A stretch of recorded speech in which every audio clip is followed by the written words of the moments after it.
Hey folks, before the video starts, please leave a like and subscribe to cheer me up. Make sure you are relaxed and enjoy today's stories.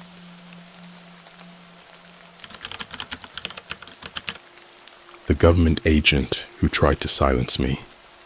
After a dark web discovery, I never thought I'd be sharing this story. In fact, I've debated with myself countless times whether or not I should just keep it to myself. But recent events have pushed me to get it out there. You see, I made a discovery on the dark web that led to a series of events that nearly cost me my life. It's a story that sounds too insane to be real, but I swear on everything it happened exactly like this. It started on a typical Friday night. My friends had plans, but I wasn't feeling particularly social. I decided to dive into the depths of the internet, a pastime of mine that's as dangerous as it is fascinating. I'm no hacker, but I know my way around the dark web well enough to avoid the typical pitfalls. I was aimlessly browsing, looking for something interesting, when I stumbled across a link titled Project Red Room. Now, I'd heard about red rooms before, but I always thought they were an urban legend, the kind of horror story that circulates among the curious and naive. But this link seemed different. It had a government seal on it, almost like it was a classified document. My curiosity got the better of me, and I clicked the link. What followed was a series of cryptic codes and documents detailing something called Experiment 13. The files were incomplete, but from what I could piece together, it was some kind of psychological experiment conducted on unwilling subjects. The methods described were beyond inhumane. They detailed mental and physical torture designed to break people down completely. The ultimate goal seemed to be creating a controlled human, someone who could be manipulated to do anything, no matter how horrific. I felt sick reading it, but I couldn't stop. The more I read, the more I realized this wasn't just some sick fantasy. These documents were real. There were mentions of places and names that I could verify with a quick Google search. As I dug deeper, I found video files. Most of them were corrupted, but I managed to salvage a few. What I saw in those videos still haunts me. The first video started with a man tied to a chair in a sterile room, illuminated by a single harsh light. He looked disoriented, his eyes darting around in panic. A voice, cold and emotionless, came through the speakers, asking him questions. When he didn't respond, the voice instructed someone off camera to begin the procedure. What followed was beyond anything I could have imagined. The man was subjected to electric shocks, loud, disorienting noises, and flashing lights. But that wasn't the worst part. The worst part was when they brought in his wife. She was dragged into the room, screaming and crying. The man's eyes widened in terror as she was strapped into a chair opposite him. They were forced to watch each other endure unimaginable pain. The camera zoomed in on their faces, capturing every tear, every scream. The video cut off abruptly after what felt like hours of torture. I couldn't watch anymore. I felt like I was going to throw up, but I couldn't just close my laptop and pretend I hadn't seen anything. I needed to know more. I started downloading everything I could find, hoping to uncover more information. I didn't realize that by doing so, I was putting myself on a collision course with something far more sinister than I could ever have imagined. The next few days were a blur. I barely ate or slept, consumed by the need to uncover the truth. But then, weird things started happening. It began with little things, strange glitches on my computer, files disappearing and reappearing. I shrugged it off, thinking my computer was just acting up from all the downloading. But then I started noticing black SUVs parked outside my apartment.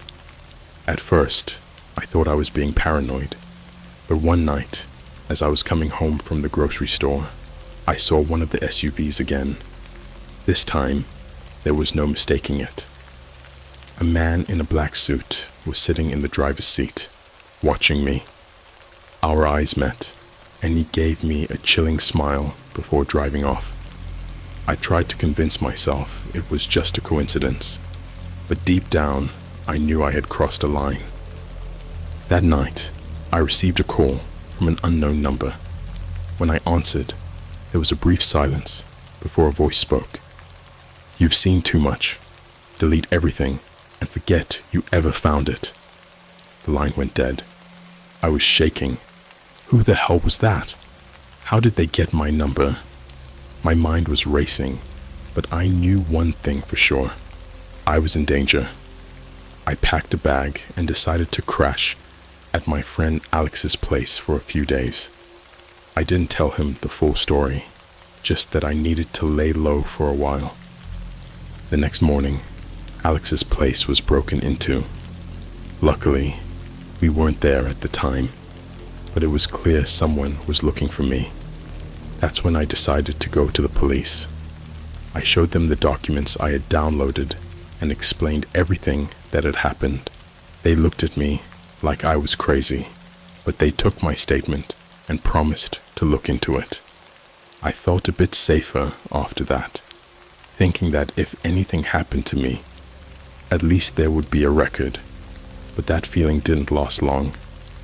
2 days later, I came home to find my apartment completely ransacked. My laptop was gone, and so were all the files. There was a message scrawled on the wall in red paint. "Stop digging." I knew I had to get out of town. I took what little money I had saved and bought a bus ticket to the next state over. I didn't tell anyone where I was going, not even Alex. I stayed in a cheap motel, constantly looking over my shoulder. I tried to piece together what I had seen, but without the files, it was all a jumbled mess in my head. One night, as I was lying in bed, I heard a knock at the door. My heart pounded in my chest as I crept towards it, hoping it was just the motel manager. But when I looked through the peephole, my blood ran cold. It was the man from the SUV, the one who had smiled at me. "Open the door. We need to talk," he said, his voice muffled through the door. I backed away, frantically looking for something to defend myself with. But before I could find anything, the door burst open, and he was standing there, gun in hand. He closed the door behind him and locked it. "You've caused us a lot of trouble. You know that?" he said, his voice calm and collected. "You should have just deleted the files." I tried to speak, but my mouth was dry. I could barely get the words out. "Who are you? What do you want?" He sighed, as if he was tired of answering the same questions. "I'm just here to clean up a mess. You've seen things you shouldn't have. And now we need to make sure you won't tell anyone." I knew then that my chances of walking out of that room alive were slim. He took a step towards me, raising the gun. I closed my eyes, bracing for the worst. But then, something unexpected happened. There was a loud crash, and the man stumbled forward, falling to the floor. Standing behind him was Alex, holding a broken lamp. "We need to get out of here now," he yelled, grabbing my arm and pulling me towards the door. We ran out of the motel and didn't stop until we reached his car. As we sped away, I asked him how he found me. "I put a tracker on your phone," he admitted. "I knew you'd do something stupid like running off on your own." I wanted to be mad at him, but I was too relieved. He had saved my life, but I knew this wasn't over. The people after me were relentless, and they wouldn't stop until I was silenced for good. That's when we decided to go public. If they wanted to shut me up, I'd make sure my story was heard by as many people as possible. I posted everything online, the documents, the videos, my story. I contacted journalists, bloggers, anyone who would listen. It was a desperate move, but it was the only card I had left to play. And that's why I'm sharing this here. If anything happens to me, I want people to know the truth. Experiment 13 is real, and the people behind it will stop at nothing to keep it a secret. Be careful what you dig up on the dark web. Some things are buried for a reason. After Alex and I went public, things took a turn for the worse. The media picked up the story, but it wasn't the breakthrough I had hoped for. Most outlets dismissed it as a hoax or some twisted internet conspiracy. A few fringe websites ran with it, but their credibility was questionable at best.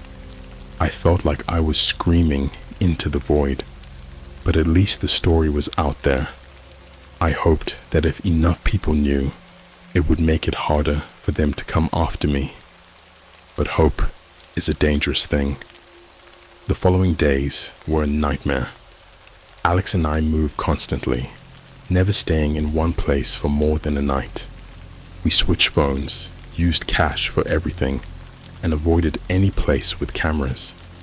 Despite our efforts, I always felt like we were being watched. The paranoia was eating me alive. One night, we were holed up in a rundown motel on the edge of town, the kind of place where the wallpaper peels off in strips and the air smells like stale cigarettes. Alex was out grabbing food, and I was flipping through the TV channels, trying to distract myself. That's when I heard it, the soft click of the door unlocking. I froze, my heart pounding in my chest. The door creaked open, and a man stepped inside. He was wearing a suit, but it was disheveled, like he'd been wearing it for days. His eyes were wild, darting around the room until they landed on me. "Don't scream," he whispered, closing the door behind him. He held up a finger to his lips, signaling for silence. "I'm not here to hurt you." I didn't believe him for a second. My mind raced, trying to figure out my next move. He took a step closer, and I backed away, my eyes searching for anything I could use as a weapon. "I'm here to help," he insisted, his voice trembling. "You don't understand what you've gotten yourself into." "Who are you?" I demanded, trying to keep my voice steady. "Why should I trust you?"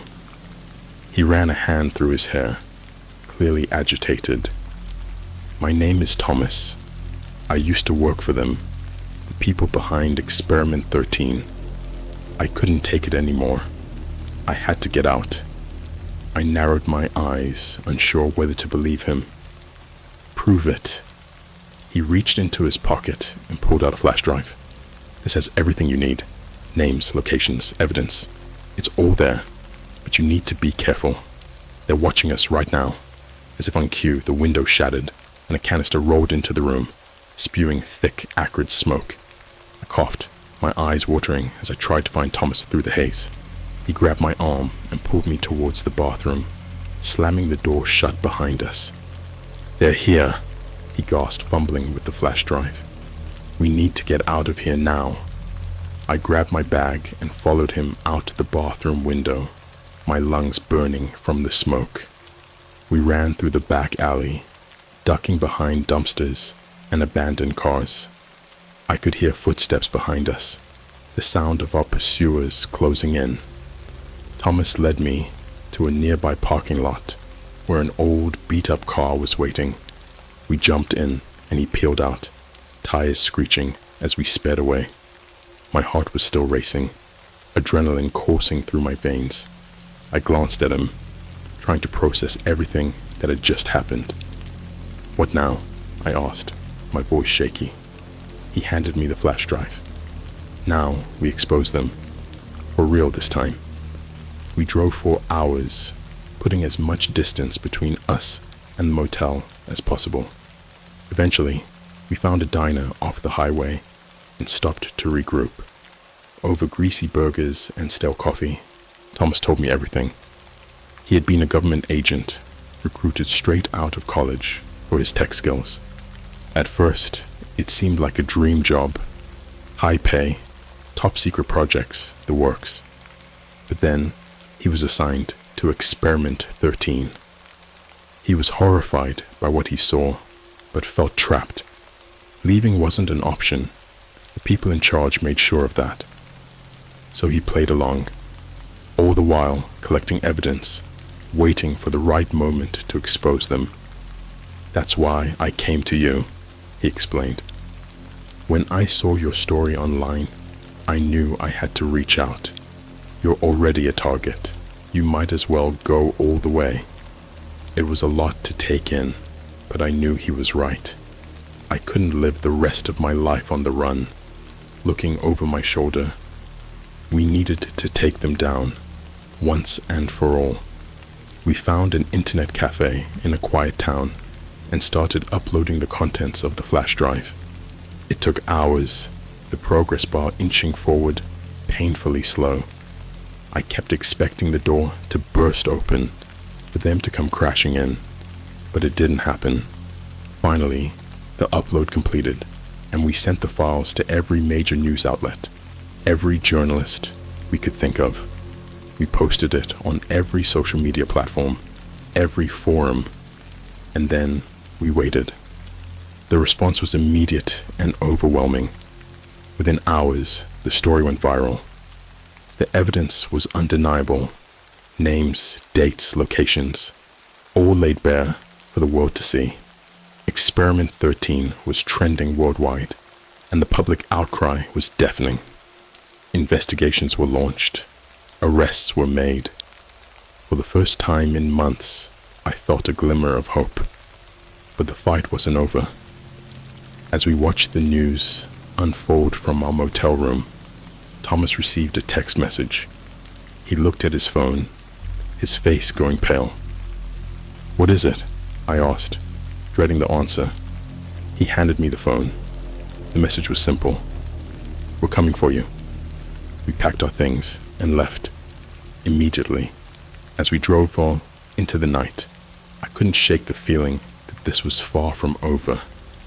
They had been exposed, but they were still out there, and they wanted revenge. I don't know what the future holds. Maybe we'll spend the rest of our lives running. Maybe they'll catch us eventually. But for now, all we can do is keep moving, keep fighting, and hope that the truth will set us free.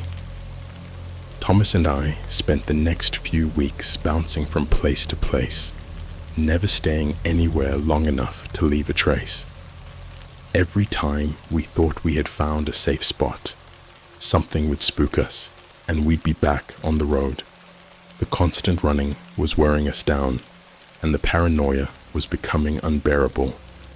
I could see it in Thomas's eyes, the haunted, sleepless look of a man who knows he's marked for death. One night, we ended up in a small town that seemed like it had been forgotten by time. The kind of place where everyone knows everyone else, and strangers stick out like a sore thumb. We found a dingy motel on the outskirts and decided to lay low for a couple of days. It was the best we could do with the money we had left. As we settled into our room, Thomas handed me a burner phone. "We need to call Alex," he said, his voice tense. "He might have some information for us." I dialed the number, my hand shaking slightly. After a few rings, Alex picked up. "Where the hell have you guys been?" he demanded, his voice a mix of relief and frustration. "I've been trying to reach you for days." "We've been on the run," I explained. "We had to ditch our old phones. What's going on?" Alex sighed. "You need to get out of there. They're closing in on you. I've been monitoring their communications. They've put a bounty on your heads. They're using every resource they have to track you down." My stomach dropped. "How do you know this?" I have my ways, he replied cryptically. Just trust me. You need to keep moving. I'll try to divert them, buy you some time, but you have to be careful. They're getting desperate. I thanked him and hung up, feeling the weight of the situation pressing down on me. Thomas was already packing our bags. We need to leave, I said, my voice trembling. They're getting closer. Thomas nodded, his face grim. We'll head to the mountains. It'll be harder for them to find us there. We drove through the night, the dark highway stretching out before us like a never-ending tunnel. As we climbed higher into the mountains, the air grew colder and a dense fog settled in, making it hard to see more than a few feet ahead. It felt like we were driving into the unknown, each mile taking us further from safety. We eventually found a secluded cabin deep in the woods, miles from the nearest town. It was old and abandoned, but it would have to do. We barricaded the doors and windows, setting up makeshift alarms to alert us if anyone approached. It wasn't much, but it gave us a sense of security. For the first time in weeks, we managed to get some sleep, but it was short-lived. I woke up to the sound of footsteps outside the cabin. I held my breath, straining to hear. The footsteps stopped, followed by a faint tapping on the window. Thomas, I whispered, shaking him awake. Someone's out there. He grabbed the gun we had managed to procure and motioned for me to stay quiet. We crept towards the window, the tapping growing louder. As we peered through the cracks in the boards, I saw a shadowy figure standing just outside, their face obscured by the darkness. Who is it? I whispered, my voice barely audible. Thomas didn't answer. He took a deep breath and flung the door open, the gun aimed at the intruder. The figure didn't move, just stood there, staring at us. Who are you? Thomas demanded, his voice cold and steady. The figure stepped forward into the dim light of the cabin. It was a woman, her face bruised and bloodied. She looked like she had been through hell. Please, she begged, her voice shaking. I need your help. They're after me too. We let her inside, bolting the door behind her. She collapsed onto the floor, tears streaming down her face. As she caught her breath, she told us her story. Her name was Emily, and she had been an intern at one of the facilities involved in Experiment 13. She had stumbled upon some of the documents and videos, much like I had, and had tried to expose the truth. But they found out and came after her, just like they had with me. She had been on the run for months, barely surviving. They killed my family, she sobbed. I have nowhere else to go. Thomas and I exchanged a look, the gravity of the situation sinking in even deeper. We were all in this together now, fugitives from a shadowy organization that would stop at nothing to silence us. We spent the next few days planning our next move. Emily had information that could be invaluable, but we needed to find a way to use it without getting ourselves killed. We decided to head to a nearby city where we could blend in more easily and hopefully find someone who could help us. The journey was treacherous. The narrow mountain roads were covered in ice, and the fog made it nearly impossible to see. As we drove, I kept glancing in the rearview mirror, expecting to see black SUVs barreling down on us, but the road remained empty. When we finally reached the city, it was a welcome change from the isolation of the mountains. The hustle and bustle of people going about their lives made it easier to blend in, but it also made me hyper-aware of how exposed we were. We found a cheap motel and set up camp, trying to figure out our next move. Emily suggested reaching out to a journalist she knew, someone she trusted who had a reputation for exposing government corruption. It was risky, but it was our best shot. We made contact and arranged a meeting at a busy cafe downtown. The journalist, a man named David, listened to our story with a mix of disbelief and concern. He had heard rumors about Experiment 13, but had never been able to find concrete evidence. When we showed him the documents and videos, his eyes widened in shock. This is huge, he said, his voice barely above a whisper. We need to get this out there, but we have to be careful. If what you're saying is true, they'll stop at nothing to keep this under wraps. We agreed to meet again the next day to discuss our plan. As we left the cafe, I couldn't shake the feeling that we were being watched. I glanced around, but saw nothing out of the ordinary.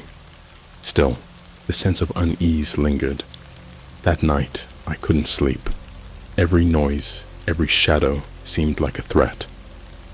Around 3 a.m., I heard a soft knock on the door.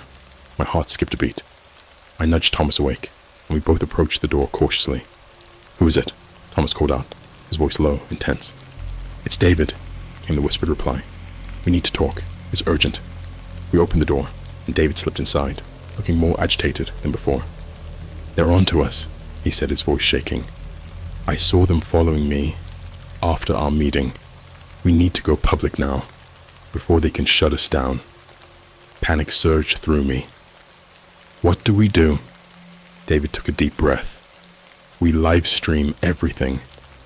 If we go live, they can't stop us without drawing attention. It's our best shot. We quickly set up a live stream, the adrenaline pumping through our veins. As we went live, David laid out everything we had discovered, showing the documents and videos, explaining the horrors of Experiment 13. Thousands of viewers tuned in, the numbers climbing rapidly. But as we were broadcasting, there was a loud crash from outside. The door burst open, and several men in black tactical gear stormed in, guns drawn. "Get down!"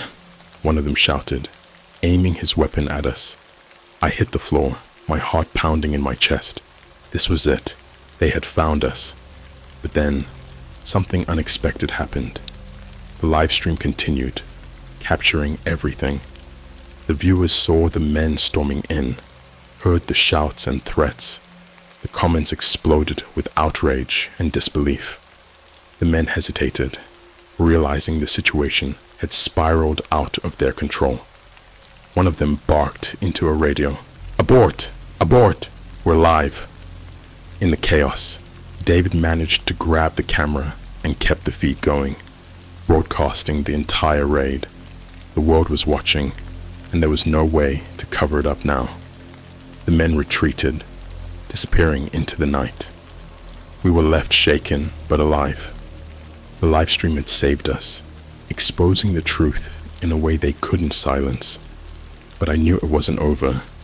They were still out there watching, waiting, and they wouldn't stop until they had what they wanted. After the live stream, everything changed. Our faces were plastered all over the news, and the world knew about Experiment 13. The outrage was immediate and intense. People demanded answers, and the government was forced to respond. They issued statements, promised investigations, and assured the public that those responsible would be brought to justice. But I knew better. I knew that the people behind Experiment 13 were powerful, shadowy figures who operated above the law. They wouldn't go down without a fight, and they still wanted us silenced. David helped us find a new place to stay, a safe house in a quiet suburb, provided by one of his trusted contacts. It was a modest house, hidden away from prying eyes. For the first time in what felt like forever, we had a moment to breathe. Emily, Thomas, and I spent our days glued to the news, watching the fallout from our live stream. It was surreal, Seeing our faces on TV, hearing our names mentioned by journalists and politicians, but the sense of victory was short-lived. One evening, as we were huddled around the TV, there was a knock at the door. My heart leapt into my throat. We all froze, exchanging nervous glances. Thomas motioned for us to stay quiet as he approached the door, peering through the peephole. "It's Alex," he whispered, relief evident in his voice. He unlocked the door and let him in. Alex looked exhausted, his clothes disheveled and his eyes bloodshot. He had been working non-stop to keep us safe, and it was taking a toll on him. "We've got a problem," he said, collapsing onto the couch. "They're not giving up. They've doubled their efforts. They've even started targeting people close to us." My blood ran cold. "What do you mean?" "They went after my family," Alex said, his voice cracking. "They broke into my parents' house, ransacked the place. My mom's in the hospital. They roughed her up pretty bad. I felt sick. This was my fault. I had dragged all these people into my nightmare, and now they were paying the price." "We need to finish this," Emily said, her voice steely. "We need to take them down for good." Thomas nodded. "We have the public's attention. We need to keep pushing, keep the pressure on. If we back down now, they win." David joined us later that night, bringing more news. The government had officially launched an investigation, but it was clear that it was just for show. The real perpetrators were still out there, pulling the strings from behind the scenes. "We need to hit them where it hurts," David said, spreading out a map on the table. "I've been doing some digging. There's a facility deep in the woods where they've been conducting these experiments. If we can get in there, get more evidence, we can blow this thing wide open." It was a risky plan, but it was our only shot. We spent the next few days preparing, gathering supplies, and mapping out our route. We knew it wouldn't be easy. The facility would be heavily guarded, and if we were caught, it would be game over. On the night of the raid, we set out under the cover of darkness. The drive to the facility was tense, every shadow on the road making my heart race. When we finally arrived, we parked the car a mile away and continued on foot, navigating through the dense forest. The facility was a sprawling complex, surrounded by high fences and patrolled by armed guards. We waited for the right moment, watching the guards' patterns, and then made our move. Scaling the fence was the easy part. Getting inside without being detected was another matter entirely. We split into two groups. Thomas and I headed for the main building, while Emily and Alex went to the security room to disable the cameras. My heart pounded in my chest as we crept through the shadows, every noise amplified in the silence of the night. We managed to slip inside the building, the cold, sterile environment making my skin crawl. It was eerily quiet, the only sound the faint hum of machinery. We found a room filled with filing cabinets and computers, and began searching for anything we could use. As I rifled through the files, my hands shaking, I found a folder labeled Subjects. Inside were detailed records of the people who had been taken, their names, photos, and the horrific experiments they had been subjected to. I felt a wave of nausea as I read through them, the sheer inhumanity of it, all overwhelming. "Thomas," I whispered, holding up the folder. "Look at this." He scanned the documents, his face grim. "This is it. This is the proof we need." Just then, the lights flickered, and the building was plunged into darkness. My heart skipped a beat. Something had gone wrong.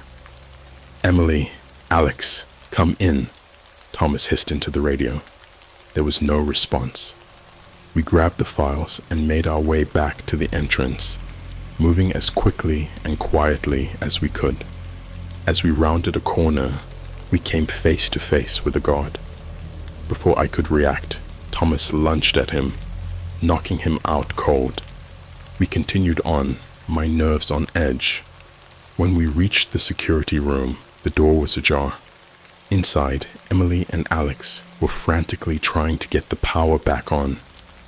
"What happened?" I asked, breathless. "They must have a backup system," Alex said, his face illuminated by the glow of the computer screen. "We're locked out. We didn't have time to waste. We needed to get out of there before the guards realized what was happening." We made our way back to the fence, the darkness our only ally. As we climbed over, I heard shouting in the distance. They had discovered the breach. We ran through the forest, the sounds of pursuit growing louder. My lungs burned, and my legs felt like lead, but I pushed on, driven by sheer adrenaline. When we finally reached the car, we piled in and sped away, the headlights cutting through the night. As we drove, I clutched the folder to my chest, knowing that we now held the key to bringing down Experiment 13. But I also knew that our fight was far from over. The people behind it were powerful, and they wouldn't go down without a fight. When we reached the safe house, we contacted David and told him what we had found. He arranged a press conference where we would present the evidence to the world. It was a bold move, but it was the only way to ensure that the truth couldn't be buried. The press conference was a blur. Cameras flashed, reporters shouted questions, and we laid everything out for the world to see. The documents, the videos, the first-hand accounts, it was all there, undeniable and horrifying.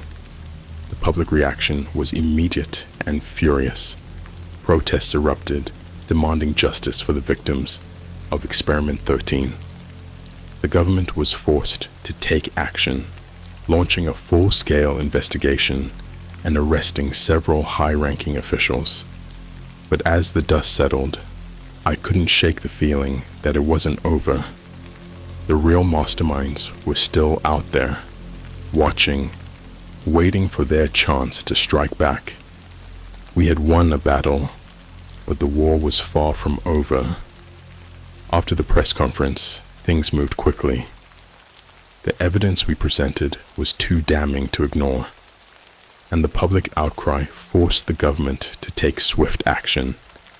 High-ranking officials were arrested, and investigations were launched into every aspect of Experiment 13. For a brief moment, it seemed like we had finally won, but deep down, I knew it was just the beginning. The people behind Experiment 13 were too powerful, too deeply embedded in the shadows. They wouldn't go down without a fight. Our safe house, once a sanctuary, now felt like a trap. The fear of retaliation hung over us like a dark cloud. We took turns keeping watch, our nerves constantly on edge. Every knock on the door, every unfamiliar sound outside, sent us into a state of heightened alert. One night, as I was on watch, I noticed a car parked down the street. It had been there for hours, and my gut told me something was off. I woke Thomas and Alex, and we decided to check it out. Armed with whatever makeshift weapons we could find, we approached the car cautiously. As we neared, the driver's side window rolled down, revealing a man in his early 40s. He had a look of desperation in his eyes. "Please," he said, holding up his hands. "I need to talk to you. I'm not here to hurt you." We exchanged wary glances, but decided to hear him out. He got out of the car, his hands trembling. "My name is Jacob," he began. "I used to work for them. I was part of the cleanup crew. They sent me to cover their tracks, but I couldn't do it anymore. I couldn't live with the guilt." Jacob went on to tell us that there was a final piece of the puzzle, something that had been kept from even the highest ranking officials, a contingency plan designed to erase all evidence of Experiment 13 if things went south. They called it Protocol Zero. They're going to activate it soon, Jacob warned. Once they do, everything will be wiped out. Records, facilities, people. Anyone with knowledge of the project. You need to stop them. We didn't have much time. Jacob provided us with the location of the central server where Protocol Zero would be initiated. It was in a heavily guarded bunker, miles away from any civilization. Getting in would be nearly impossible, but we had no choice. We prepared for what felt like a suicide mission. David managed to get us some supplies and a map of the facility. Emily, Alex, Thomas, and I set out that night, Jacob leading the way. The drive was long and tense, the road winding through dense forests and remote areas. When we finally reached the bunker, it was just before dawn. The facility was surrounded by a high fence, patrolled by armed guards.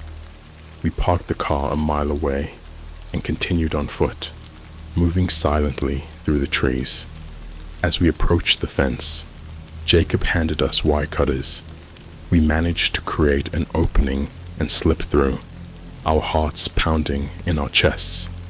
Inside, we navigated through the shadows, avoiding the guards and security cameras. We reached the entrance to the bunker, a massive steel door with a keypad. Jacob entered the code, and the door slowly creaked open. The inside was a labyrinth of corridors and rooms, the sterile environment making my skin crawl. We moved quickly, following the map to the central server room. When we arrived, the door was guarded by two men. Thomas and Alex took them out silently, and we slipped inside. The server room was a maze of computers and cables, the hum of machinery filling the air. Jacob directed us to the main console, where Protocol Zero would be activated.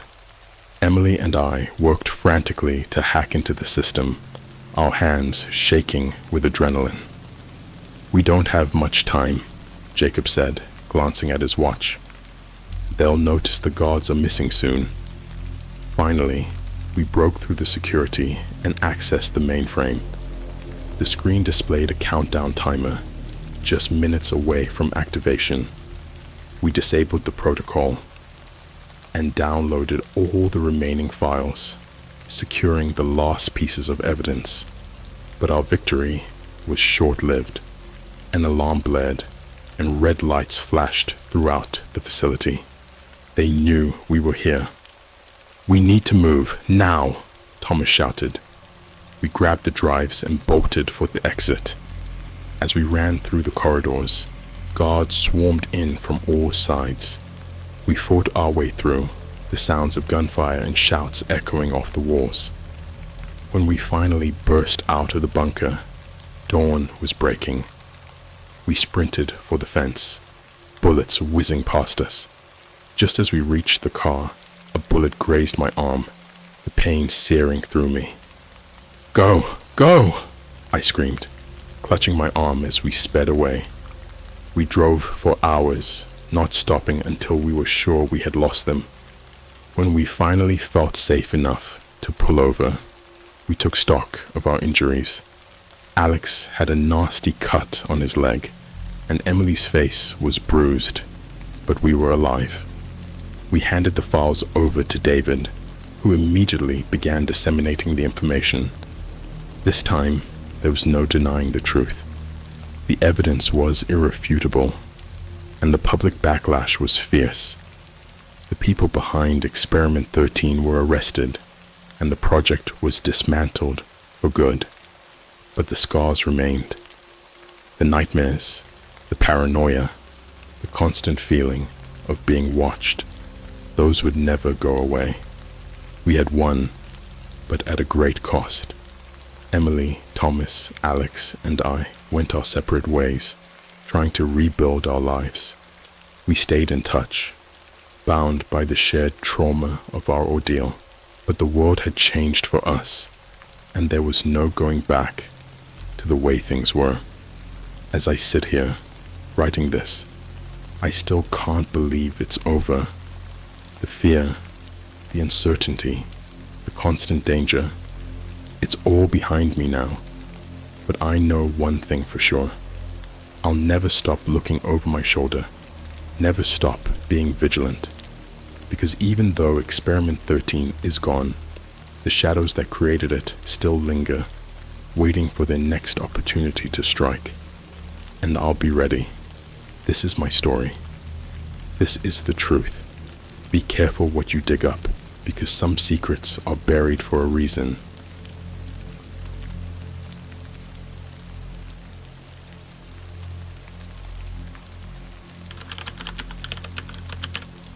The dark web ad that turned my life into a nightmare. I've always been a curious guy. You know, the kind of person who can't resist peeking behind the curtain, even when every instinct screams not to. I guess that's what led me to the dark web in the first place. I know, it sounds like a cliché horror story beginning, but bear with me. This isn't your typical I found something creepy online tale. This is about how a simple ad on the dark web turned my life into a living nightmare. It all started on a boring Saturday night. My friends were out, and I was stuck at home, scrolling through Reddit and YouTube, looking for something, anything, to kill the boredom. Eventually, I ended up on some sketchy forums, reading about people's experiences with the dark web. I had heard all the usual warnings. It's dangerous. You'll find things you can't unsee. Stay away. But my curiosity got the better of me. After setting up a VPN and downloading Tor, I found myself navigating through the murky depths of the internet. Most of it was exactly what you'd expect. Illegal drugs, fake IDs, and other illicit services. But then, I stumbled upon an ad that caught my eye. It was simple, just a black background with white text that read, "Do you want to experience true fear? Click here." My heart raced as I hovered over the link. It was stupid, reckless even, but I couldn't resist. I clicked. The link took me to a website with a minimalist design. There was nothing but a video player and a countdown timer. The timer was set for 24 hours. Below it, a message. For the next 24 hours, your life will change. Watch the video when the timer reaches 0. I should have closed the browser right then and there, but something about the whole setup intrigued me. I bookmarked the page and went about my day, trying to forget about it. But as the hours passed, my anticipation grew. What could possibly be so terrifying that it needed a countdown? When the timer finally hit 0, I rushed back to my computer. I hesitated for a moment, my finger hovering over the play button. Then with a deep breath, I clicked it. The screen went black for a few seconds before a grainy video started playing. It looked like it was filmed with an old camcorder. The footage was shaky, showing a dimly lit room with a single chair in the center. The chair was empty, but I could hear muffled cries coming from somewhere off camera. My stomach churned. A man in a black hoodie entered the frame, dragging someone with him. The person was bound and gagged, struggling against their restraints. The man forced them into the chair and secured them with ropes. He then walked out of the frame, leaving the camera focused on the terrified individual in the chair. For the next few minutes, nothing happened. The person in the chair squirmed and whimpered, their eyes wide with fear. I could feel my heart pounding in my chest, my palms sweating as I watched, unable to tear my eyes away. Then the man returned, holding a large knife. My breath caught in my throat as he approached the bound figure. He started talking, but the audio was distorted, making it impossible to understand what he was saying. The person in the chair began to thrash wildly, their cries growing more desperate. Without warning, the man brought the knife down.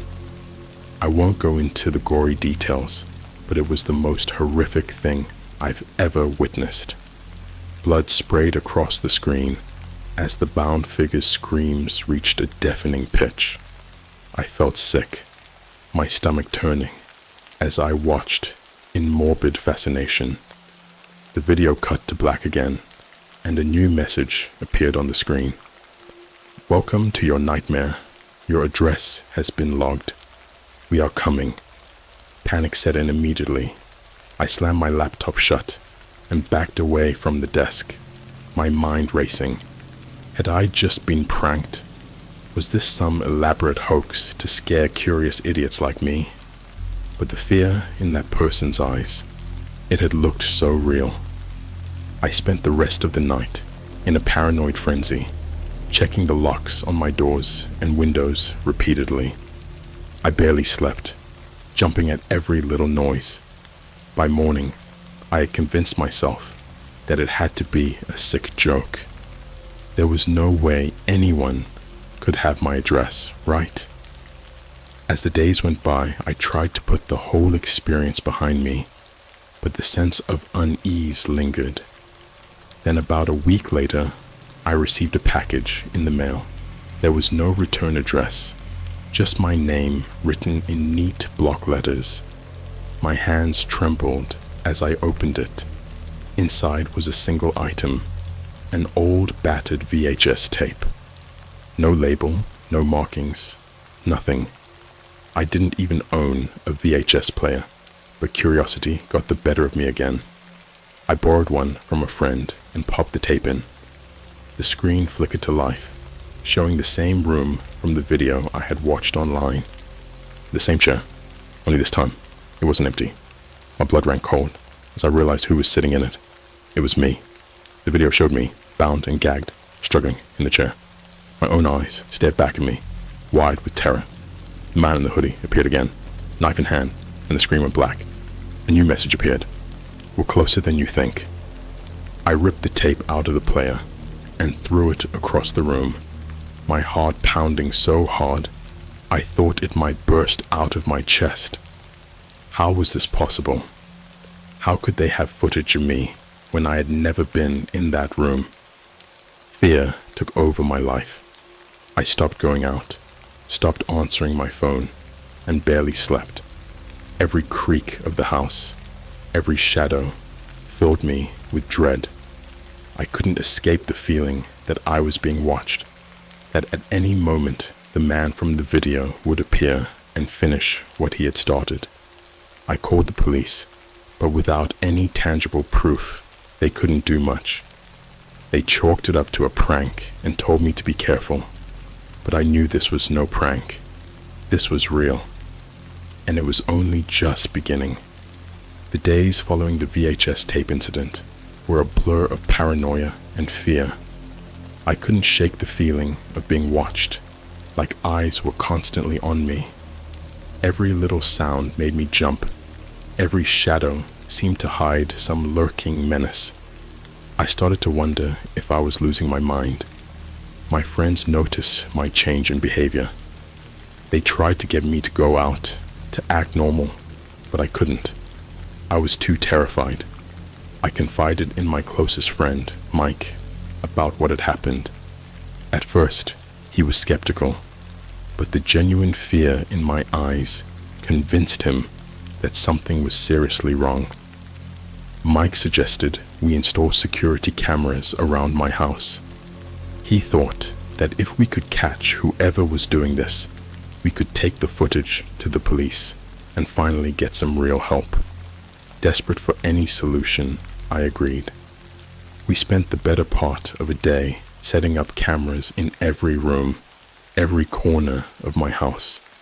The paranoia was so overwhelming that I even put cameras in places I never thought I would need them, like the bathroom and my bedroom.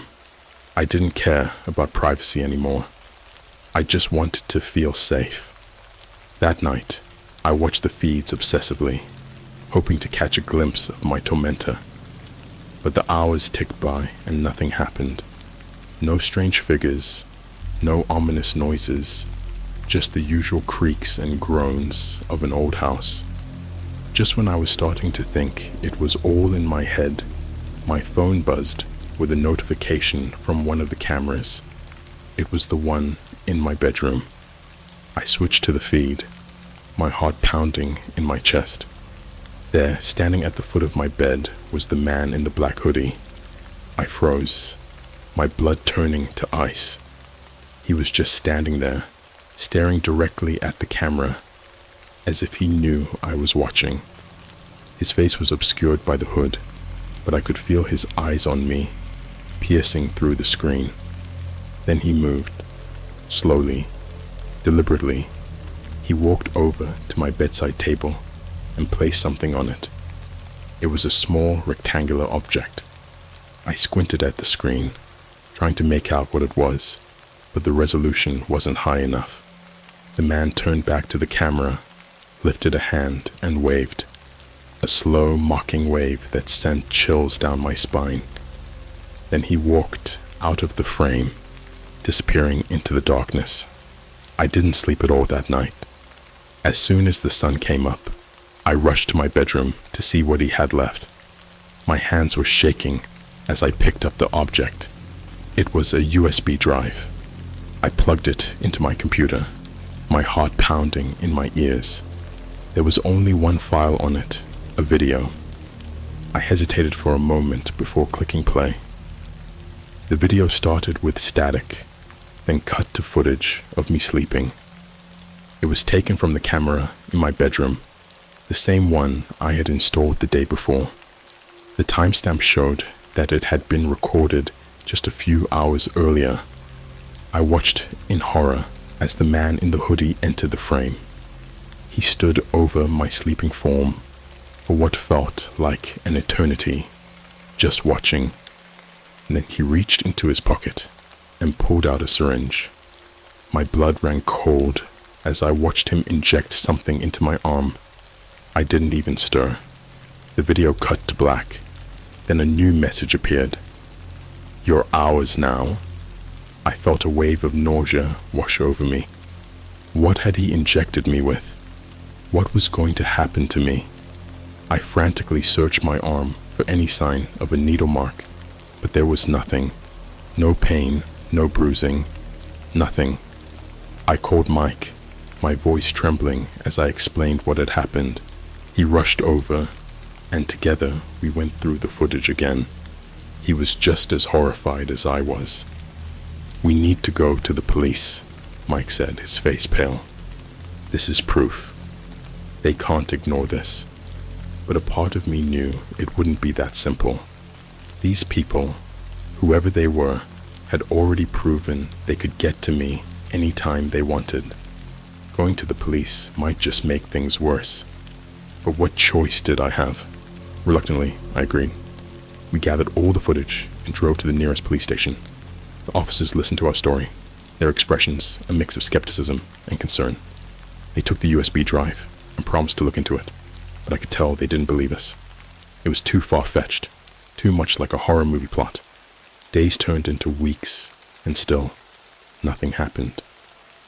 The police never got back to me, and the man in the hoodie didn't return. But the fear never left.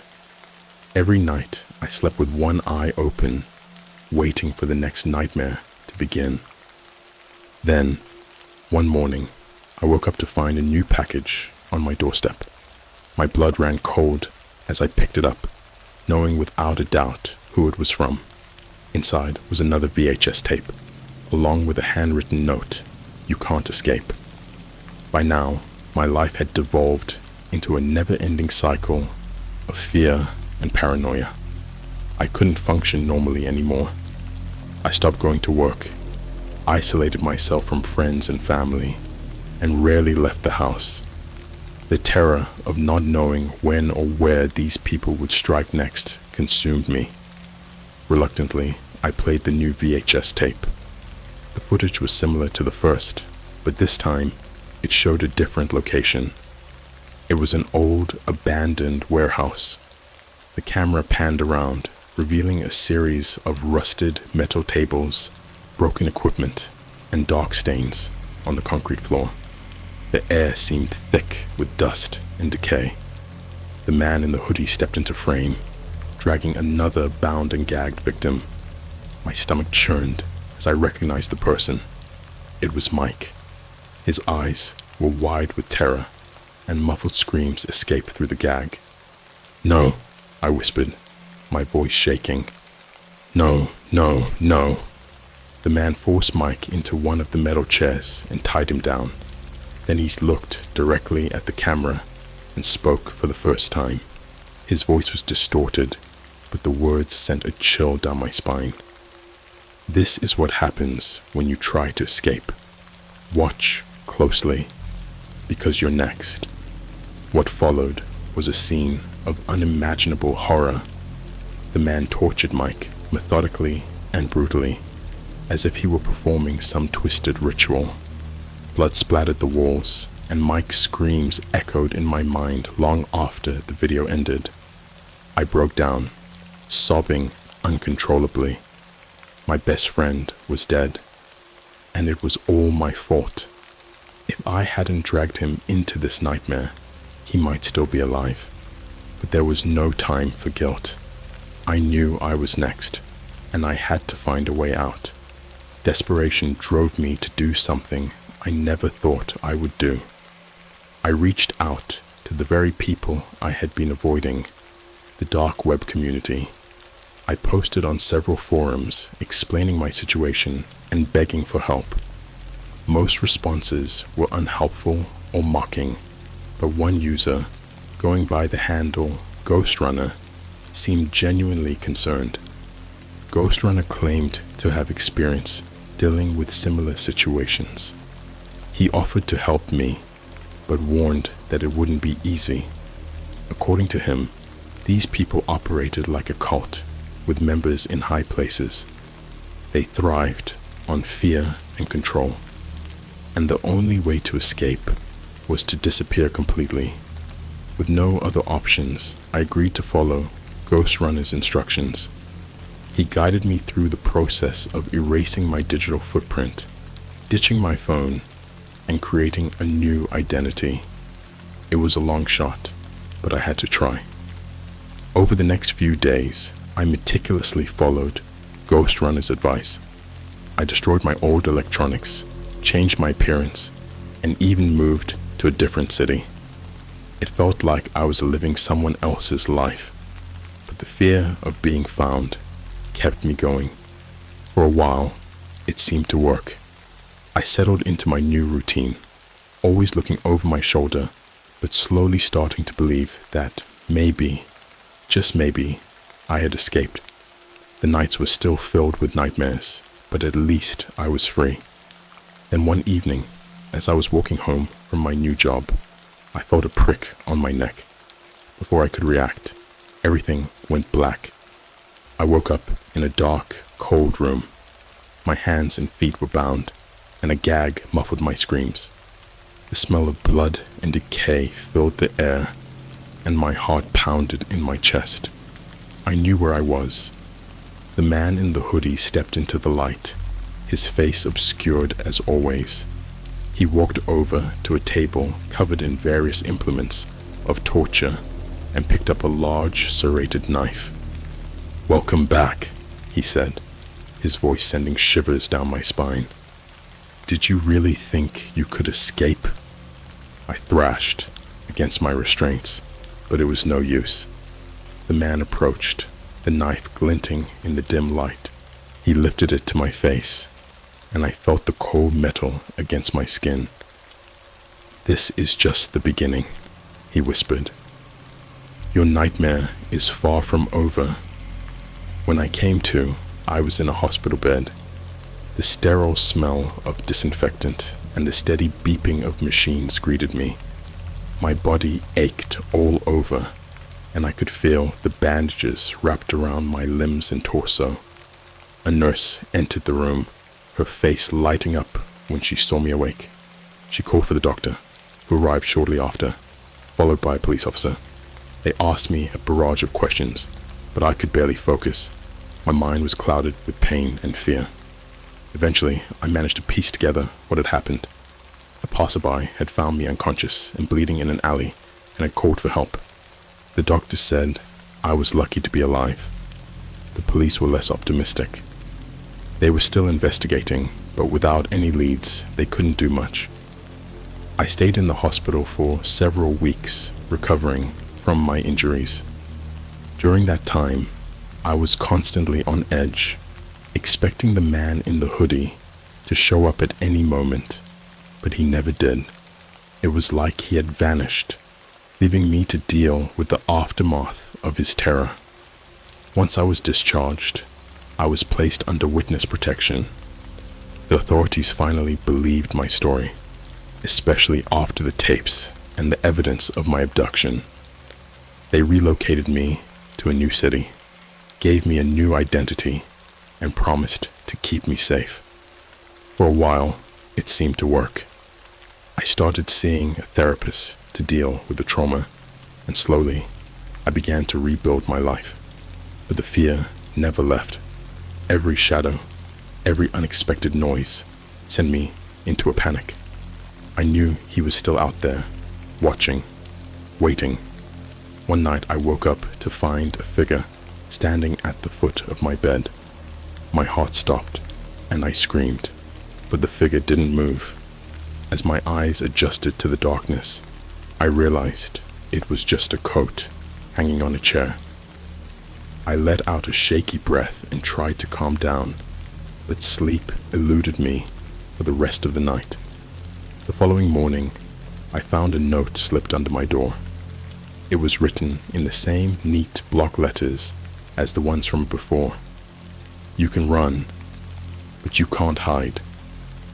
Panic set in once again. I contacted my handler, who assured me they would increase security, but I knew it was futile. These people, this cult, they had resources and connections beyond anything I could imagine. I decided to take matters into my own hands. I started researching everything I could about the dark web, the cult, and the man in the hoodie. It was dangerous, and I knew I was risking my life, but I couldn't live in fear any longer. I needed to find a way to end this. Through my research, I discovered a group of people who had been victims of similar attacks. We connected online, sharing our stories and supporting each other. One of them, a woman named Sarah, had been dealing with this nightmare for years. She had lost everything: her family, her home, her sanity, but she refused to give up. Together we devised a plan. It was risky and could easily backfire, but it was our only shot. We decided to lure the man in the hoodie out of hiding and confront him once and for all. We set a trap, using me as bait. I returned to my old city, using my real name and identity, and started leaving breadcrumbs for him to follow. It didn't take long. One evening, I received a text message from an unknown number. It's time. My heart raced as I made my way to the location we had chosen for the confrontation, a remote cabin in the woods, far from prying eyes. Sarah and the others were already there, armed and ready. We had set up cameras and traps, determined to catch the man and get the evidence we needed to finally put an end to this. As night fell, the tension in the cabin was palpable. Every creak of the floorboards, every rustle of leaves outside made us jump. We knew he was coming, and we were ready. Or so we thought. The wait was excruciating. Every minute felt like an hour, the silence pressing down on us. We were all on edge, our nerves frayed, but we knew we had to stay strong. This was our only chance to end this nightmare once and for all. Around midnight, we heard the first signs of movement outside. the crunch of leaves, the snap of a twig. My heart pounded in my chest as we huddled together, our eyes fixed on the door. The cameras were rolling, the traps were set, and we were ready to spring into action. The door creaked open, and the man in the hoodie stepped inside. His face was hidden in shadow, but I could feel his eyes on me, cold and calculating. He took a step forward, and then another, until he was standing in the center of the room. For a moment, nobody moved. The air was thick with tension, the only sound the rapid thumping of my heart. Then with a sudden burst of courage, Sarah lunged forward, hitting the switch to activate the traps. The cabin exploded into chaos. Netting dropped from the ceiling, ensnaring the man in the hoodie. The others rushed forward, pinning him to the ground and securing his hands and feet. It was over in a matter of seconds, but it felt like an eternity. We ripped the hood off his head, revealing his face for the first time. He was unremarkable, just an ordinary-looking man in his 40s, but his eyes were cold and devoid of emotion. He stared at us with a chilling calmness, even as we tied him to a chair. "Who are you?" I demanded, my voice trembling with a mix of fear and anger. "Why are you doing this?" He didn't answer. He just sat there, staring at me with that same eerie calmness. It was infuriating. After everything he had put us through, he still held all the power. Sarah stepped forward, holding up a small vial. "This is a truth serum," she said. "You're going to tell us everything, or we're going to make you..." The man's expression didn't change, but a flicker of something, fear maybe, passed through his eyes. Sarah administered the serum, and we waited, the seconds stretching into minutes. Finally, he began to speak. His voice was low and monotone, but the words sent chills down my spine. He told us about the cult, how they thrived on fear and control, how they selected their victims at random, and how they had operatives everywhere. He described their rituals, the tortures, the psychological manipulation.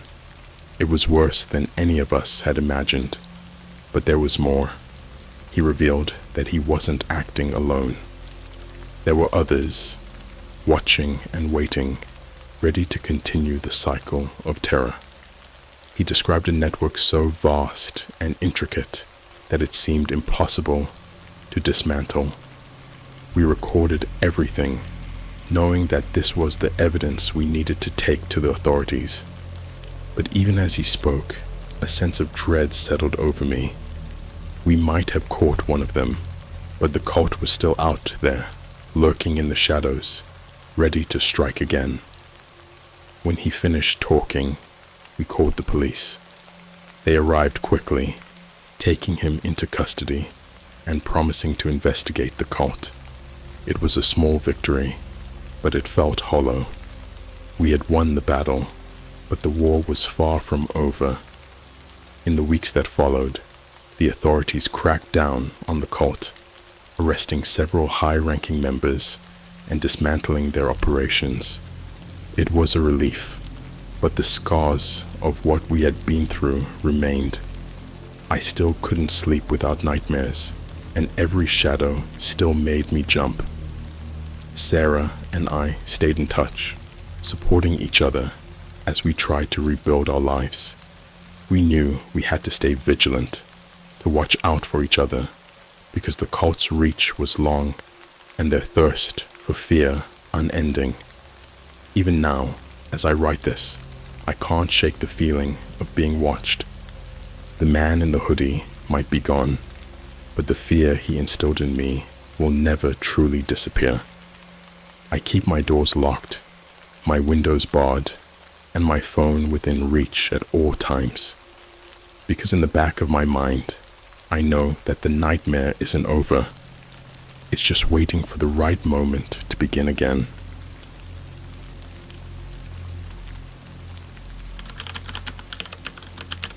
I found an alien artifact on the dark web, and now the government wants it back. So let me start by saying I'm not usually the type of person to mess around on the dark web. I've heard all the horror stories, drugs, hitmen, illegal porn, you name it. But last year, I found myself in a deep hole of boredom and curiosity, and that's when things took a turn for the worse. It was a cold night in November, and I had just gotten off a long shift at the warehouse. My job was exhausting, and my social life was pretty much non-existent, so I decided to dive into the dark corners of the internet. I've always been a bit of a tech geek, and I thought I knew how to navigate the dark web safely. I was wrong. After browsing through various forums and sketchy marketplaces, I stumbled upon an auction site. Most of the listings were what you'd expect: stolen credit card numbers, counterfeit money, weapons. But then I saw something that caught my eye. Rare alien artifact, authentic and untraceable. The listing was bizarre. There was a grainy photo of what looked like a small metallic object covered in strange symbols. The description claimed it was a genuine artifact from an extraterrestrial spacecraft found in the wreckage of a UFO crash site in Roswell. Yeah, I know it sounds ridiculous, but something about it piqued my curiosity. The starting bid was $500, which was a lot of money for me, but I had some savings. After a few beers and convincing myself it was just a harmless bit of fun, I placed a bid. To my surprise, no one else seemed interested, and I won the auction for $650. The seller promised discreet shipping, and sure enough, a plain brown package arrived at my doorstep a week later. When I opened the package, I found a small metal box. Inside was the artifact, wrapped in bubble wrap. It was even stranger in person, cold to the touch, with a dull metallic sheen. The symbols etched into it glowed faintly when I held it under the light. Along with it was a handwritten note: "Use with caution. Do not expose to direct sunlight. Do not attempt to open." That night, I couldn't stop staring at it. There was something mesmerizing about the artifact. I started researching alien artifacts, trying to find any information that could explain what I had. But the more I looked, the more paranoid I became. My phone started acting up, random static during calls, apps crashing. I dismissed it as a coincidence, but deep down, I felt like I was being watched. 2 nights later, I woke up to a loud bang outside my apartment. I live in a crappy part of town, so I figured it was just someone setting off fireworks, or maybe a car backfiring. But then, I heard footsteps in the hallway outside my door. My heart was pounding as I grabbed a baseball bat and crept towards the door. Suddenly, my phone buzzed. It was a text from an unknown number. "We know you have it.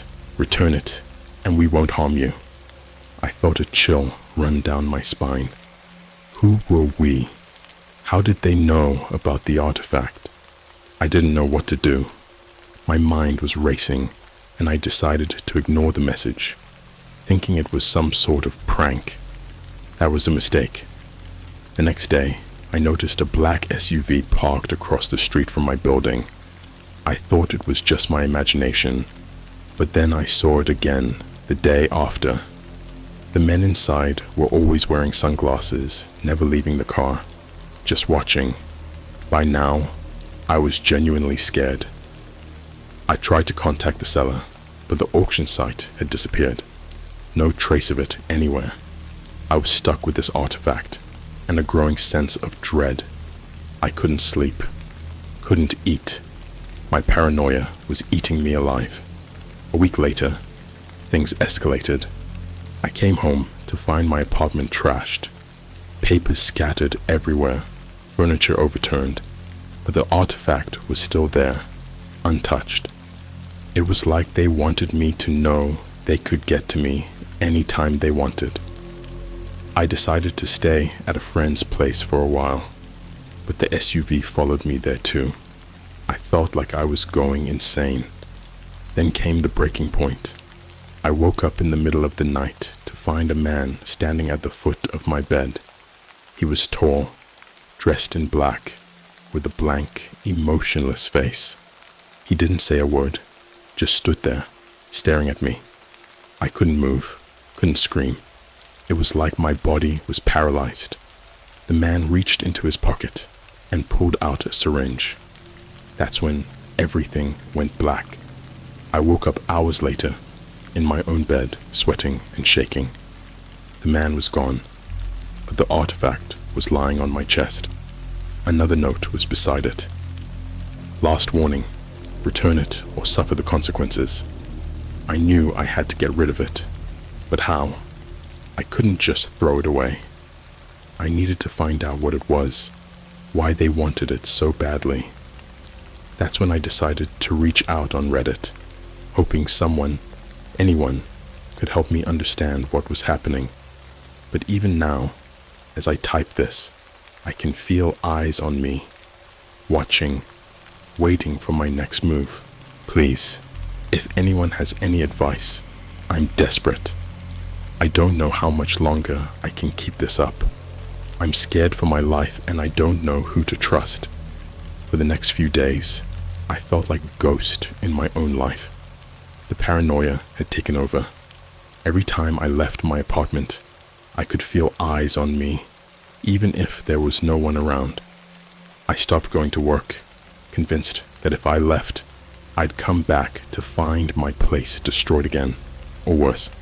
My boss wasn't happy, but I couldn't bring myself to care. There were more pressing issues at hand. I spent hours scouring the internet for any mention of similar artifacts, but the information was either buried deep in conspiracy theory forums or entirely absent. It was as if this thing didn't exist, but I knew it did. I could feel it humming with a faint, eerie energy every time I touched it. One night, as I was scrolling through the forums, I came across a thread titled Unexplainable Artifacts and Government Cover-Ups. It was mostly filled with wild speculation, but one post stood out. A user named Deep Echo claimed to have had an encounter with a similar artifact years ago and warned others to stay away. I decided to send him a private message detailing my situation and asking for advice. To my surprise, he responded within minutes. His reply was brief, but urgent. Get rid of it. They won't stop until they have it. Meet me tomorrow at midnight, Pier 47. Come alone. I didn't know if I could trust him, but I was running out of options. As midnight approached, I tucked the artifact into my backpack and made my way to the pier. It was a foggy night, the kind where the air feels heavy and everything seems a bit more sinister. The pier was deserted, the only sound the distant lapping of the waves against the dock. I waited nervously, scanning the darkness for any sign of movement. Finally, a shadow emerged from the fog. It was an older man, unshaven, and wearing a long coat. He approached cautiously, glancing around as if expecting an ambush. "You have it?" he asked, his voice a raspy whisper. I nodded and pulled the artifact from my backpack. His eyes widened, and he reached out to touch it, then hesitated. "Do you know what this is?" he asked. "No," I admitted, "but I need to get rid of it. They've been following me. They broke into my apartment, threatened me. I don't know what to do."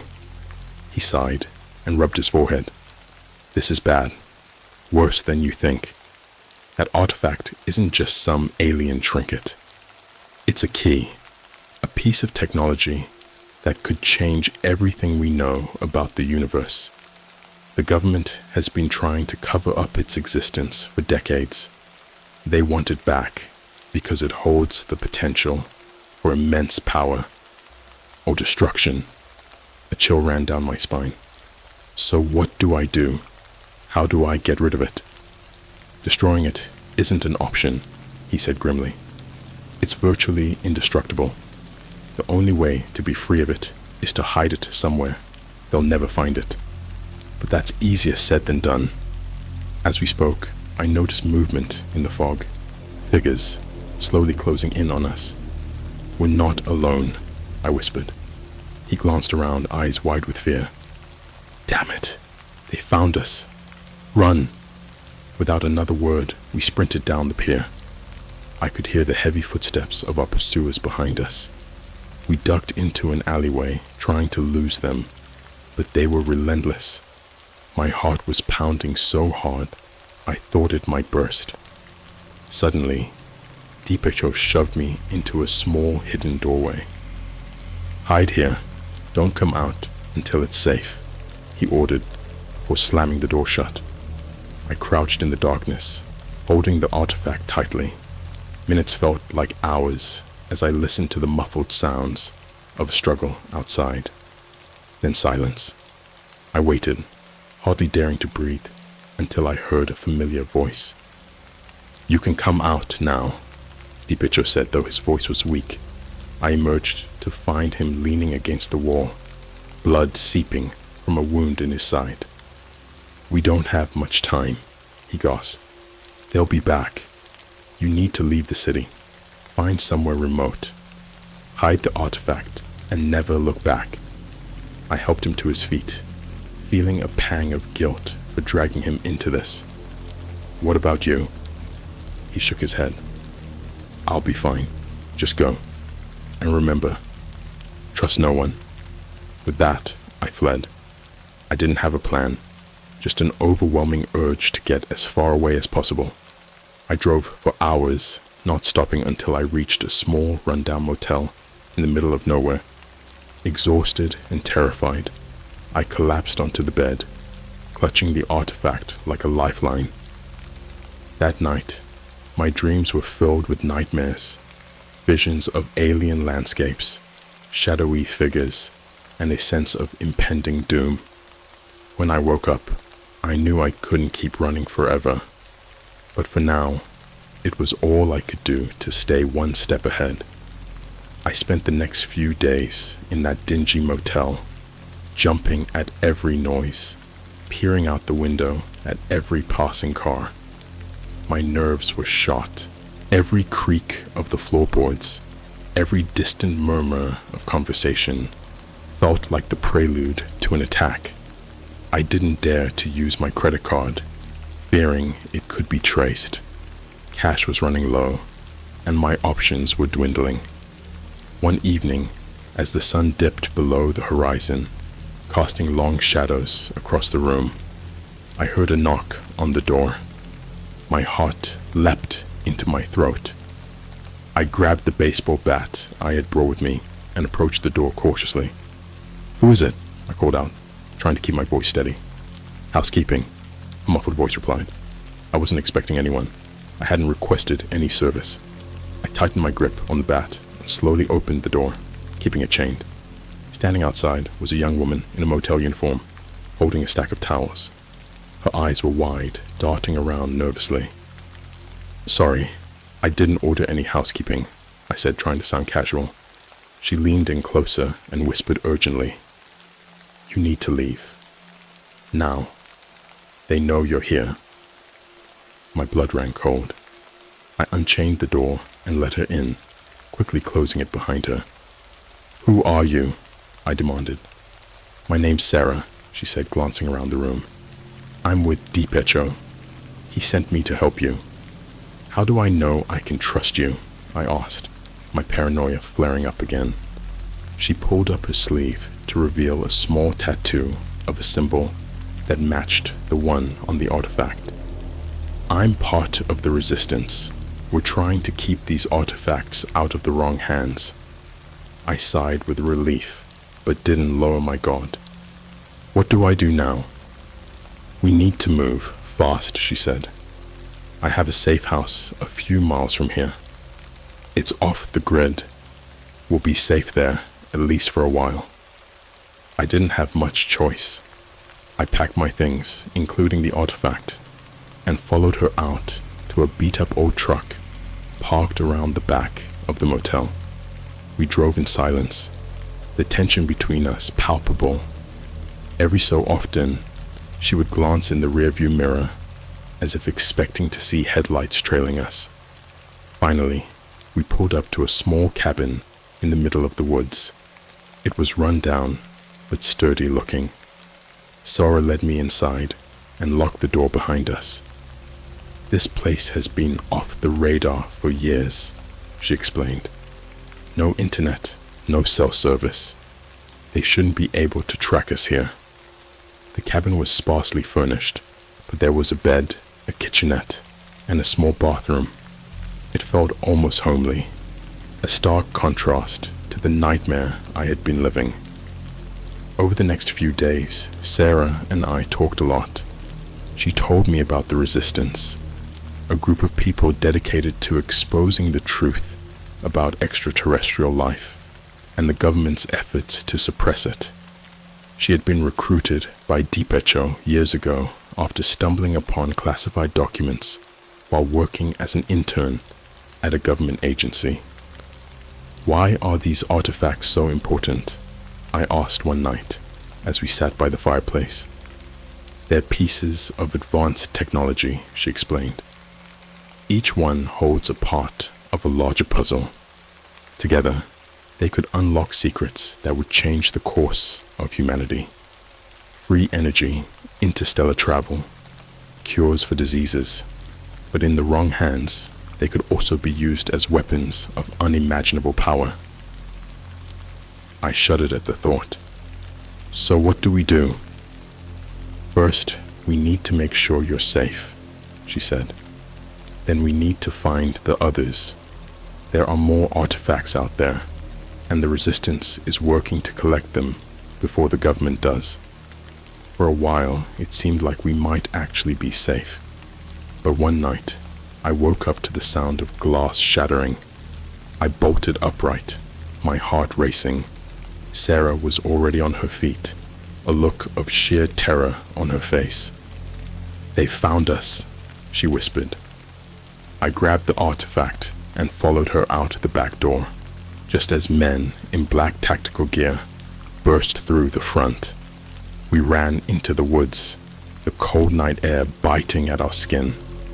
The sound of gunfire echoed through the trees, and I heard Sarah scream as she fell to the ground. I wanted to help her, but she yelled at me to keep going. "Run! Don't let them get the artifact," she cried, clutching her bleeding shoulder. I hesitated for a moment, torn between helping her and saving myself, but I knew she was right. I had to keep moving. I sprinted deeper into the forest, the shouts and gunfire growing fainter behind me. Hours later, exhausted and terrified, I stumbled upon an old abandoned barn. I crawled inside and collapsed, clutching the artifact to my chest. I knew I couldn't keep this up much longer. I needed a plan, and fast. In the darkness of that barn, I made a decision. I would stop running. I would find the rest of the Resistance, find the other artifacts, and take the fight to those who hunted me. I wasn't going to let them win. For the next few days, I stayed hidden in that old barn, surviving on the remnants of food I had managed to grab before fleeing the cabin. The silence was maddening, and every rustle of leaves or snap of a twig outside made my heart race. I knew I couldn't stay there forever, but I needed a plan. One evening, as I was trying to catch some sleep, I heard the faint sound of a car engine in the distance. I peered through a crack in the barn wall and saw a black sedan slowly making its way up the dirt road toward the barn. Panic surged through me. They had found me. I grabbed the artifact and hid behind a stack of old hay bales, clutching it tightly, trying to steady my breathing. The car stopped, and two men stepped out, both dressed in dark suits, their faces obscured by the twilight. They approached the barn cautiously, weapons drawn. I felt a surge of desperation. There was no way out. My mind raced, trying to think of any possible escape, but I was trapped. Then I heard a familiar voice. "Stand down. I'm here to help." It was DiPecho. He stepped out from behind the men, holding his hands up in a gesture of peace. The men exchanged glances, but lowered their weapons slightly. "We're not here to hurt you," DiPecho called out. "We need to talk." Cautiously, I emerged from my hiding spot, still clutching the artifact. DiPecho looked older, more haggard than when I'd last seen him. The wound in his side was bandaged, but still looked painful. "We don't have much time," he said urgently. "The government isn't the only group after this artifact. There are others, more dangerous, more ruthless." I was skeptical. "Why should I trust you? You led them to me." He shook his head. "No, they found you because they've been tracking me. I didn't have a choice but to come. We need to get you to safety and find the remaining artifacts before it's too late." Reluctantly, I agreed. I didn't have many options, and something in his eyes told me he was sincere. We piled into the sedan and drove off into the night. As we drove, DiPecho explained more about the artifacts and their significance. "They're keys," he said, "but not just to advanced technology. They're keys to understanding the very fabric of our existence. The symbols on them are part of a larger language, a code that can unlock dimensions, alter reality itself." I struggled to comprehend what he was saying. It sounded like something out of a science fiction novel, but the gravity in his voice, the fear, made it all too real. We drove for hours, eventually arriving at an underground bunker hidden deep in the woods. Inside, it was filled with computers, maps, and stacks of documents. Other members of the resistance were there, including a few scientists who looked as weary and desperate as I felt. "This is our last stronghold," DiPecho explained. "We've been working to decode the symbols, to understand how to use the artifacts without unleashing something catastrophic." I spent the next few days there, learning about the other artifacts and the races to find them. The Resistance had managed to secure 3 others, each with unique and terrifying abilities. One could manipulate time, another could control minds, and the third could generate immense energy. The more I learned, the more I realized how dangerous my artifact truly was. It was the central piece, the one that could bind them all together or tear them apart. The symbols on it were different, more complex, and it seemed to resonate with a strange energy, almost as if it were alive. One night, as we were poring over documents, the power suddenly went out. Panic erupted. We scrambled to grab weapons, convinced that we were under attack. In the darkness, I heard a strange, low humming sound, growing louder and more intense. DiPecho grabbed my arm. "It's the artifact. Something's activating it." Before I could react, a blinding light filled the bunker. I felt a surge of energy, and the artifact in my hand began to vibrate violently. The symbols on it glowed brighter than ever, and I felt a strange force pulling at my mind, like something was trying to communicate with me. Voices, whispers in a language I couldn't understand, filled my head. I dropped to my knees, clutching my head in agony. The light grew brighter, and then everything went dark. When I woke up, I was alone in the bunker. The others were gone, the computer smashed, documents scattered everywhere. The artifact lay beside me, cold and silent once more. I stumbled to my feet, disoriented and terrified. As I tried to piece together what had happened, I noticed something on the wall, scrawled in what looked like blood, a single word: "Run." I grabbed the artifact and fled the bunker, my mind racing. Whatever had happened, it was clear that I was in more danger than ever. The artifact was more powerful, more dangerous than I had ever imagined. And now, it seemed, I was completely alone. I ran through the forest, the darkness pressing in on me from all sides. My mind was a whirl of confusion and fear. I didn't know where I was going, only that I needed to get as far away from that bunker as possible. Every rustle of leaves, every snap of a twig made my heart race. Eventually, exhaustion overcame me, and I collapsed under a large tree. The artifact, now cold and inert, was a heavy weight in my backpack. I leaned against the tree, trying to catch my breath, my mind racing with thoughts of what had happened in the bunker. The whispers, the light, the message scrawled in blood. It was all too much.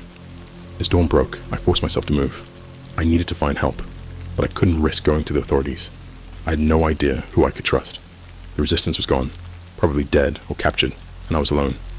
I wandered through the forest for what felt like hours, my mind a haze of fear and exhaustion. Eventually, I stumbled upon a small, isolated cabin.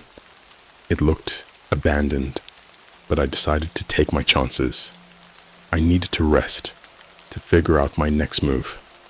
Inside, the cabin was dusty and filled with cobwebs, but it was a welcome refuge. I found some canned food in the pantry and ate ravenously, then lay down on the old creaky bed. Despite my fear, exhaustion soon took over, and I fell into a deep, dreamless sleep. I woke up to the sound of someone moving outside the cabin. My heart leapt into my throat. I grabbed the artifact and crept to the window, peering out cautiously. There, standing at the edge of the clearing, was a woman. She was tall, with long dark hair and piercing green eyes. She didn't look like one of the government agents or the resistance members I'd met. She looked different. Before I could react, she spoke, her voice carrying through the still morning air. "I know you're in there. You have something very important with you." My grip on the artifact tightened. "Who are you?" She smiled, but it didn't reach her eyes. "My name is not important. What's important is that you and I need to have a conversation about that artifact." I didn't trust her, but I was out of options. I opened the door slightly, keeping the artifact hidden behind my back. "What do you want?" She stepped closer, her expression serious. "You're in grave danger. That artifact is not just a piece of alien technology. It's a beacon, a signal to something far more dangerous than the government or the resistance." "What do you mean?" I asked, my fear growing. She sighed. "That artifact is calling to something ancient and powerful. If it isn't stopped, it will bring about the end of everything we know. The government wants it to control that power, but they don't understand the true danger. The resistance tried to protect it, but they were too late. Now it's up to you." I shook my head, feeling overwhelmed. "What am I supposed to do? I don't even know how to use it."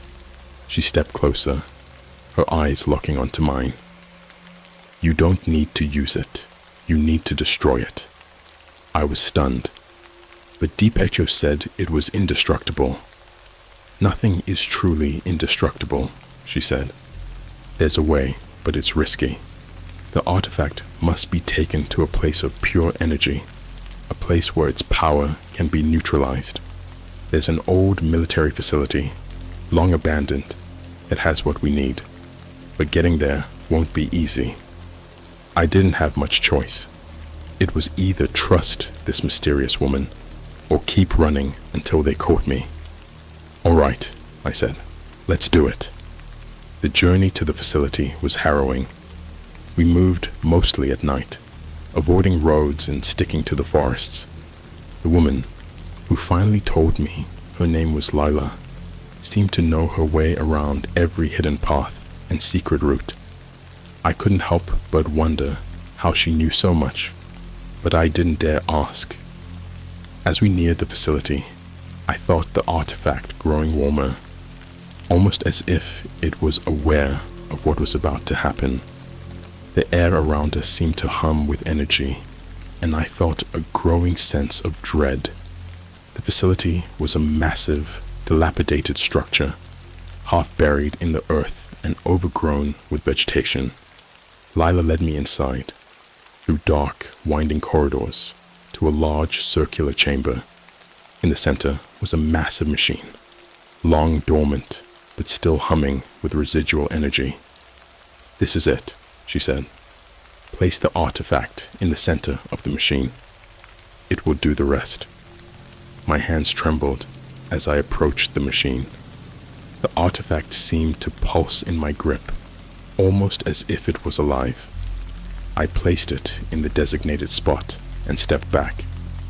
The machine roared to life, lights flickering on as it drew power from deep within the earth. The artifact glowed brighter and brighter until it was almost blinding. I had to shield my eyes from the intense light. Suddenly, a deafening crack filled the air. The artifact shattered, pieces flying in every direction. The machine powered down and the chamber fell silent.